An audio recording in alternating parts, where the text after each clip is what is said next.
s'écria Lou. J'aurais un joli costume. Je sauverais les gens et tout le monde m'adorerait.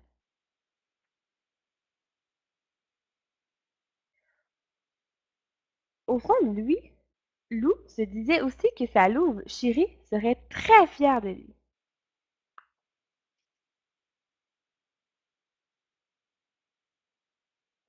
Pour devenir un super-héros, il faut un super nom.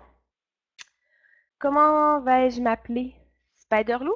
Non, je déteste les araignées. Bat-Lou? Super-Lou? Trop banal. Je sais, moi je serais super extra fabuleux.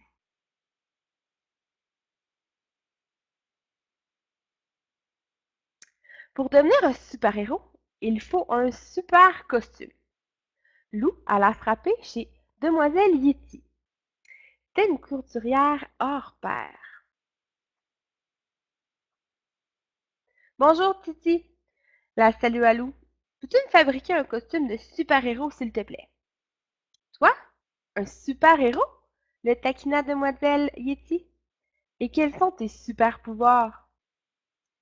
Lou réfléchit un moment, puis il répondit. Je ferai tellement rire les méchants qu'ils ne pourront plus se battre, et je les vaincrai facilement. Demoiselle Yeti rigola si fort que la maison manqua s'écrouler. Un peu inquiet, Lou se dit qu'il devait apprendre à contrôler son super pouvoir pour ne mettre personne en danger.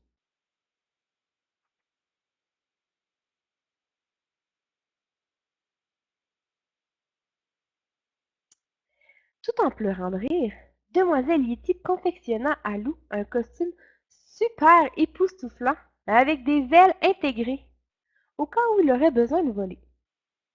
Avec toi, on ne sait jamais, dit-elle. Avec son masque et sa cape assortie, Lou était vraiment super beau. Ainsi habillé, Lou partit se promener dans la forêt. Il avait hâte de voir l'effet qu'il ferait. Passé le premier virage, il se trouva nez à nez avec Gros Louis. Salut Louis, fit son ami. C'est carnaval aujourd'hui? Oh, vous faites erreur, monsieur, répondit Lou d'une voix grave. Je m'appelle Super Extra Fabulou. Je suis un super héros. Oh, pardonnez-moi, s'exclama Gros Louis. Mais alors, si vous êtes un super-héros, vous devez être super fort. En effet, répondit Lou en bombant le torse. Dans ce cas, pourriez-vous m'aider à ranger ce tas de bois? Je suis un peu faible, vous savez. Lou trouva que Gros Louis exagérait, mais il accomplit cette première mission avec succès.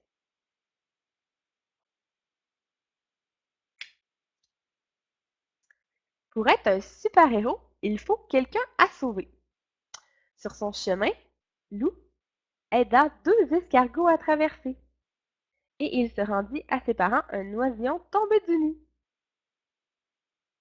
Tout ceci est bien gentil, se dit Lou, mais il est temps de trouver une mission digne de moi. C'est à cet instant précis qu'il entendit des cris.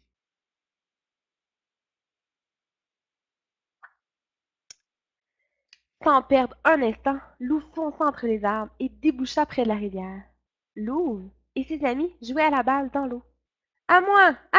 Cria Louve. Ni une, ni deux, Lou plongea et traîna sa louve chérie jusqu'au rivage. Mais qu'est-ce qui te prend, Lou? Hurla-t-elle en recrachant de l'eau.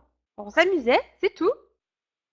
Oh, désolé, Filou. Je pensais que tu te noyais. Mortifié, Lou s'éclipsa rapidement. Oups! Ce n'était pas comme cela que Lou allait être épaté. Il devait se rattraper et faire un coup d'éclat. Oui, mais quoi? Levant les yeux vers le ciel, Lou aperçut Joshua. Le pauvre, il était coincé tout en haut d'un arbre. Tiens bon, Joshua, j'arrive, lui cria Lou.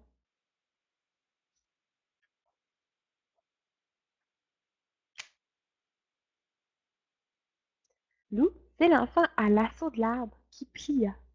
Et patatras! Les deux amis basculèrent dans le vide. Lou réussit à déplier ses ailes, mais un peu trop tard, malheureusement. Et qu'est-ce qui t'a pris, Lou? Soupira Joshua. À cause de toi, ma nouvelle paire de jumelles est cassée. Oh, j'ai cru que t'étais en danger, je voulais te sauver, expliqua Lou. Je suis super extra fabuleux. Super relou, tu veux dire? Rensonna Joshua. Museau bas, Lou se traîna jusqu'à la rivière. Il en avait assez de jouer les super-héros. C'était un vrai fiasco.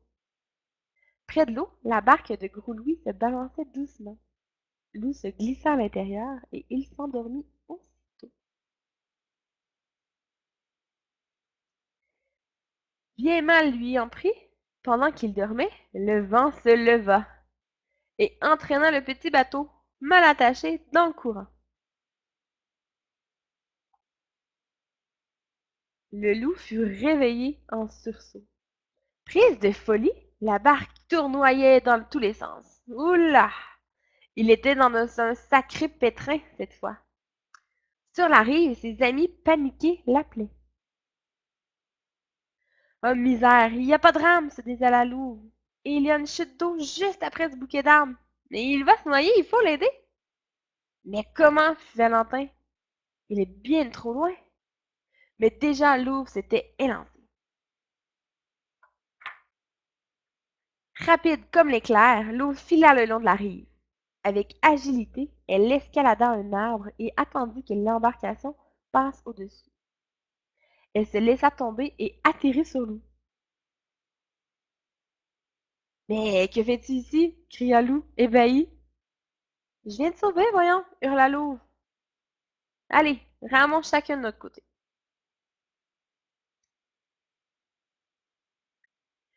De toute la force de leurs pattes, les deux loups se mirent à ramer. Et peu à peu, la barque se rapprocha de la rive.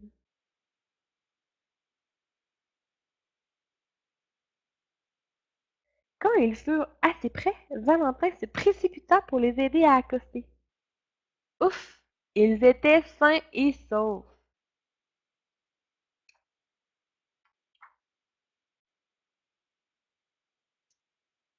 Tout penaud, Lou prit la patte de Louve. Merci, Louve, tu m'as sauvé, murmura-t-il. Moi qui voulais être un super-héros, eh bien, c'est raté. Tu es mon héros à moi. C'est déjà bien assez, répondit Louve. Et je t'aime comme tu es, avec tes défauts et surtout toutes tes qualités.